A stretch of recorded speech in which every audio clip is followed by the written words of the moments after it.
Hello, അസ്സലാമു അലൈക്കും. പള്ളിയിൽ ബാങ്ക് കൊടുക്കുന്നത് ആരാ നോക്കിയത്? അപ്പോൾ അവിടെ ക്ലീനിങ്ങിൻ്റെ വർക്ക് എടുക്കണ ഒരാളാണ്. എന്തോ ഒരു രസമുള്ള ബാങ്ക് കൊടുക്കാനൊരു പള്ളിക്കൽ ഒന്നാമത്തെ ആളോ അല്ലെങ്കിൽ അതിന് ഏൽപ്പിക്കപ്പെട്ട ആളൊന്നുമില്ല.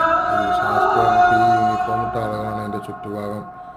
കിങ് ഫഹദ് ഹോസ്പിറ്റലിൻ്റെ അടുത്തുള്ള പള്ളിയാണിത്, മദീനത്ത്. അതിൻ്റെ ചുറ്റുഭാഗം വൃത്തിയാക്കുന്ന ആളുകൾ ഇതേ യൂണിഫോം ഇട്ടുകൊണ്ടാണ്. കണ്ടപ്പോൾ ഒരു സന്തോഷം.